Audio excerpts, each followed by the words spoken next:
Series হারের শঙ্কা নিয়ে কাল দ্বিতীয় ওয়ানডেতে কমজোরি নিউজিল্যান্ডের বিপক্ষে মাঠে নামছে বাংলাদেশ। এই ম্যাচে একাদশে খেলানো হবে পেস আক্রমণে বড় ভরসার নাম মুস্তাফিজুর রহমানকে। স্বাগতিক ব্যাটারদের ব্যর্থতার চোখ রাঙানি সিরিজে এ ম্যাচে কিছুটা ব্যাকফুটে রেখেছে বাংলাদেশকে, সেটা মেনে নিয়েছেন পেসার শরীফুলও। কাল মিরপুর শেরে বাংলা স্টেডিয়ামে বেলা 11টায় শুরু হবে ম্যাচটি। নিলয় মজুমদারের রিপোর্ট। প্রথম ম্যাচে বল হাতে লড়াইয়ের ছাপ রেখেছিলেন শরীফুল ইসলাম। ব্যক্তিগত পারফরমেন্সে সন্তুষ্ট হলেও দলগত হারে আক্ষেপ লুকাননি তিনি। বাংলাদেশ দলের জন্য এখন সবচেয়ে বড় চ্যালেঞ্জ ব্যাটিংয়ের ধারাবাহিকতা ফিরিয়ে আনা।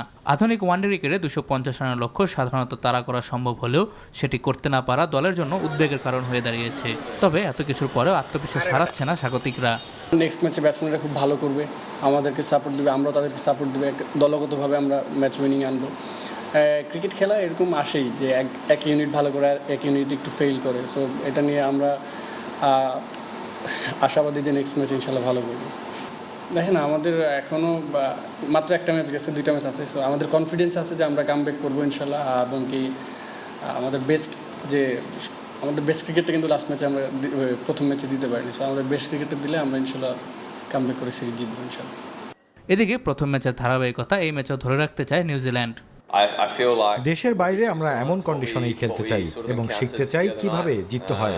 গত ম্যাচে বাংলাদেশকে চাপে রাখাটা ছিল আনন্দের বিষয়, তাই সিরিজ জয় আমাদের জন্য অনেক বড় অর্জন হবে। দ্বিতীয় ম্যাচ হারলে শুধু সিরিজ হার নয়, বিশ্বকাপের সমীকরণটাও কঠিন হয়ে যাবে বাংলাদেশের।